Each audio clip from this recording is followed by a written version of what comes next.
Hello and welcome to Medical Dialogues, your daily dose of health and medical news. I am Dr. Nandita Mohan and here is what we have for you all from the world of medicine. What effect does a traffic noise have on school-going children?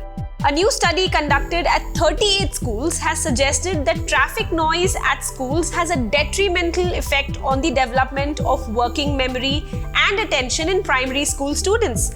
The findings of the study have been published in the PLOS Medicine Journal, wherein the study included close to 2,600 children between the ages of 7 and 10 years in order to assess the possible impact of traffic noise on their cognitive development. The researchers focused on two abilities that develop rapidly during the pre-adolescence phase and which are essential for learning and school attainment, that is attention and working memory. Now, attention, it includes various processes such as selectively attending to specific stimuli or focusing on a specific task for a prolonged period of time, while working memory is the system that allows us to hold the information in the mind and manipulate it over a shorter period of time. Now, when we need to continuously and effectively process information stored in the working memory, we use what is known as a complex working memory. The fieldwork for the study was carried out over a 12-month period, during which the participants completed the cognitive tests 4 times. The aim of these tests was not only to assess the working memory and attention qualities, but also to evaluate their study time. Over the same period, noise measurements were taken in front of the 38 participating schools, as well as in the playgrounds and inside the particular classrooms.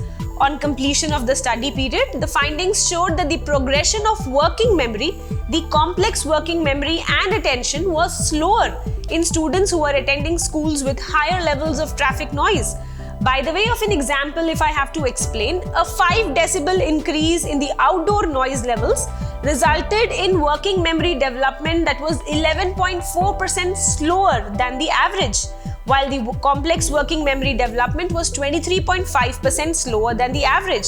Similarly, an exposure to an additional 5 decibel of outdoor traffic noise resulted in attention capacity development that was 4.8% slower than the average.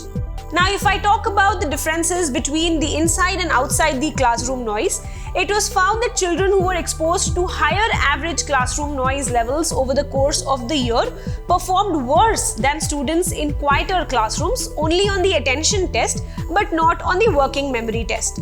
And when talking about the noise exposure at home, no association was observed between the residential noise and the cognitive development.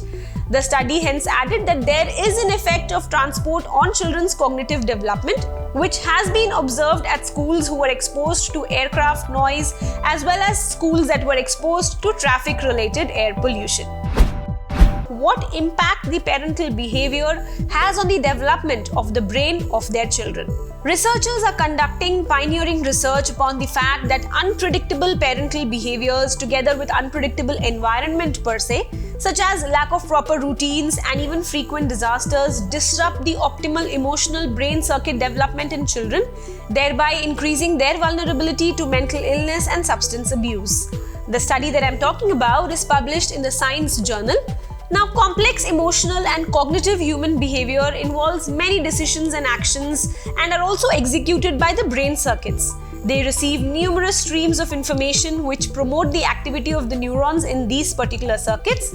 In the early life, as these emotional circuits are developing and parents are the proximate primary environment, they are the source of information that influences the child's brain maturation.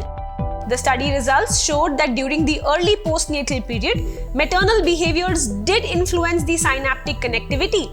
The research involving infants and children hence suggested that unpredictable patterns of maternal behaviors are associated with later deficits in emotional control and behaviors of their offspring.